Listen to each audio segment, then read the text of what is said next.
মানুষকে তুচ্ছ তাচ্ছিল্য করা এটা কেমন একটা বিষয়। দেখেন, যখন একটা মানুষ নিজেকে অনেক বড় মনে করে তখনই একজন আরেকজনকে তুচ্ছ তাচ্ছিল্য করে, ঠিক না? তো এই বিষয়গুলো হচ্ছে অহংকারের প্রতীক। কারণ আমি যদি নিজেকে বড় না মনে করি তাহলে আমি কখনো আরেকজনকে তুচ্ছ তাচ্ছিল্য করব না, কাউকে ছোট করে দেখব না। সুতরাং বোঝা যায় যে আমার ভিতরে যথেষ্ট অহংকার আছে। রাস্তাঘাটে কখনো কোনো রিক্সাওয়ালার সাথে ভাড়া নিয়ে সমস্যা হয়ে যায়, তাকে তুচ্ছ তাচ্ছিল্য করে কথা বলে মারতে পর্যন্ত চাই। আবার কখনো দেখা যায় বাসে কন্ট্রাক্টরের সাথে ঝগড়া লেগে যায়, আবার কৃষককে তুচ্ছ তাচ্ছিল্য করে খেতে খামারে কাজ করে এই নোংরা মানুষ। এক ভাই নোংরা জামা কাপড় পরেছে, একটু ওনাকে তুচ্ছ তাচ্ছিল্য করছে, আবার ছোট করে কথা বলছে, এই কি ময়লা কাপড় পরেছে। আবার কখনো দেখা যায় এক মেয়ে একটু গরিব, লো কোয়ালিটির জামা কাপড় পরেছে, কম দামের জামা কাপড় পরেছে, এ নিয়ে এক মেয়ে আরেক মেয়েকে তুচ্ছ তাচ্ছিল্য করছে। তো এই সম্পর্কে আপনার ইসলাম কি বলে, যে তুচ্ছ তাচ্ছিল্য করা যাবে কিনা, নিজেকে বড় মনে করে কাউকে তুচ্ছ তাচ্ছিল্য করা যাবে কিনা? আল্লাহ তাআলা সোজা কোরআনের মধ্যে আয়াত নাজিল করে দিয়েছেন। আল্লাহ তাআলা কোরআনে বলছেন, ইয়া আইয়ুহাল্লাযীনা আমানু, তোমরা যারা ঈমান এনেছো, আমি আল্লাহর উপর বিশ্বাস স্থাপন করেছো, লা ইয়াসখার কওমান মিন কওমিন আসা আইয়াকুনা খায়রাম মিনহুম, যে তোমরা এক সম্প্রদায় অন্য আরেক সম্প্রদায়ের মন্দ বলো না, তাদেরকে ছোট করে দেখো না, তাদেরকে তুচ্ছ তাচ্ছিল্য মনে করো না। কেননা হতে পারে খায়রাম মিনহুম, তারা তোমাদের চেয়ে উত্তম হতে পারেন। এটা তো এটা আমাকে বুঝতে হবে যে এটা হতে পারে কিনা, যে তারা আমার চেয়ে উত্তম হতে পারে।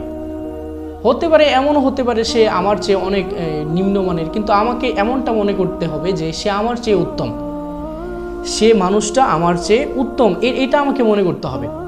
আর না হয় যদি আমি অহংকার করে বসি তাহলে আল্লাহ তাআলা অহংকারীদের খাতার মধ্যে আমার নামটা লিখে নেবেন। এই জন্য আল্লাহ বলছেন যে কাউকে উপহাস করো না, তুচ্ছ তাচ্ছিল্য করো না। এটা আমাকে নোট করে নিতে হবে যে কাউকে তুচ্ছ মনে করা যাবে না, উপহাস করা যাবে না, তাকে আমার চেয়ে উত্তম মনে করতে হবে। এরপরে আল্লাহ তাআলা বিশেষ করে দেখবেন নারীদের ক্ষেত্রে এমনটা হয় যে নারীরা অনেক সময় একজন আরেকজনের নামে গীবত করে বেড়ায়, যে এক বাসার ভাবি আরেক বাসার ভাবিকে দেখতে পারে না, একই ফ্ল্যাটে থাকে কিন্তু ভাবিকে দেখতে পারে না, যে বদনাম করে বেড়ায়, ভাবি তো এই করে সেই করে সেই করে। এভাবে ওরা একটু ছোট লোক, নোংরা টাইপের, কেমন যেন, মানে এগুলো আসলে কিভাবে উপস্থাপন করে।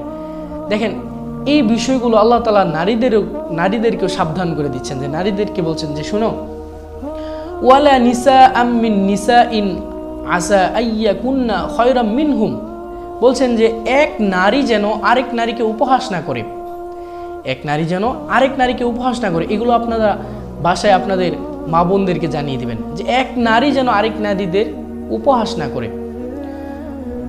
কেননা হতে পারে যে আইয়াকুন্না খায়রাম মিনহুম, হতে পারে সে আমার চেয়ে উত্তম বা তার চেয়ে উত্তম, এমনটা তো হতে পারে। এজন্য আপনার নারী হোক বা পুরুষ হোক, যে কোনো ক্ষেত্রে কাউকে তুচ্ছ করা যাবে না, এটা তুচ্ছ করা যাবে না, কাউকে উপহাস করা যাবে না। এটা আমার মাথায় রাখতে হবে যে আল্লাহ তাআলা বলছেন যে কাউকে উপহাস করা যাবে না। অন্তত আমাকে মুসলিম হিসেবে এই কথাগুলো মনে রাখতে হবে। ইতিপূর্বে আমরা যদি কাউকে উপহাস করে থাকি, আল্লাহ তাআলার কাছে মাফ চাইব। যদি সে আমার সামনে পড়ে কখনো, তার কাছে মাফ চেয়ে নিব, তার কাছে মাফ চেয়ে নিব, এরপর আল্লাহ তাআলার কাছে মাফ চাইব, আল্লাহ তাআলা ক্ষমা করে দিবেন।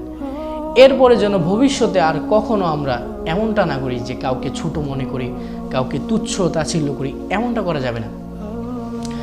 আবার আল্লাহ তাআলা বলছেন, ওয়ালা তালমিজু আনফুসাকুম ওয়ালা তানাবাজু বিল আলকাব, তোমরা নিজেরা নিজেদের মন্দ বলো না, নিজেরা নিজেদের মন্দ বলো না, উপহাস করো না, একজন আরেকজনকে নিন্দা করো না। এবং আল্লাহ বলছেন যে ওয়ালা তানাবাজু বিল আলকাব, যে তোমরা একে অপরকে এমন ধরনের লকব দিও না, যে দেখবেন হঠাৎ করে ঝগড়া লেগে পড়েছে, তখন বলবে ফকিন্নির বাচ্চা, ও বলবে তুই ছোট লোকের বাচ্চা, এইভাবে ঝগড়া লেগে যায়। তো এই ধরনের লকব যে দিয়ে দেয় ফকিন্নির বাচ্চা, বা এই ধরনের এই গালিগালাজ করা হয়, এই এটা এটা ওইটা বলা হয়, এই যে লকবগুলো দেওয়া হয়, এগুলো দেয়া থেকে আল্লাহ তাআলা নিষেধ করেছেন যে এগুলো দেয়া যাবে না, এগুলো সাবধান, দেয়া যাবে না।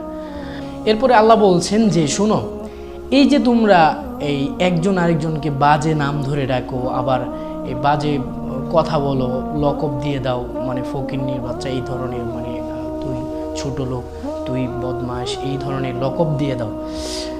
আল্লাহ বলছেন যে বিসাল ইসমুল ফুসুকি বাদাল ঈমান, যে এই কাজগুলো করার পরে মানুষ ফাসিক হয়ে যায়। হ্যাঁ, মানুষ ফাসিক হয়ে যায় এই কাজগুলো করার পরে, এই কাজগুলো করার পরে মানুষ ফাসিক হয়ে যায়। আল্লাহ বলছেন যে দেখো, ঈমান আনার পরে ফাসিক, এই উপাধিটা খুবই খারাপ। আল্লাহ এটা চাচ্ছেন না, যে আল্লাহ চাচ্ছেন না যে ঈমান এনেছো এরপরে আবার ফাসিক করে ফেলেছো, এই মানুষকে গালি দিয়েছো, তুচ্ছ তাচ্ছিল্য করেছো, এটা করলে মানুষ ফাসিক হয়ে যায়। আল্লাহ বলছেন এই ফাসিক, ঈমান আনার পরে এই ফাসিকি উপাধিটা খুবই খারাপ, সুতরাং এই কাজগুলো করা যাবে না। ওয়ামাল্লাম ইয়াতুব ফাউলাইকা হুমুজ জালিমুন, আবার এই কাজগুলো করে যারা অটুট থাকে, যে আমি এটা করেছি তো করেছি, এরপরে তওবা করে না, আল্লাহ বলছেন যে এই কাজগুলো করার পরে কি করে না, তওবা করে না। আল্লাহ বলছেন যে তওবা না করার কারণে এই ব্যক্তি হচ্ছে জালিম। সুতরাং এই কাজগুলো যদি হয়ে যায় কখনো, আবার বলছে যদি হয়ে যায় কখনো, যে এক ভাইকে আমি তুচ্ছ তাচ্ছিল্য করে কথা বলেছে, আবার এক বোনকে তুচ্ছ তাচ্ছিল্য করে কথা বলেছে, বা যে কারো ক্ষেত্রে হোক, যদি তুচ্ছ তাচ্ছিল্য করে কথা বলা হয়, তাহলে অন্তত তার কাছে একটু ক্ষমা চেয়ে নিব। হ্যাঁ, আবার আল্লাহর কাছেও তওবা করে নেব যে আল্লাহ তাআলা যেন আমাদেরকে মাফ করে দেয়।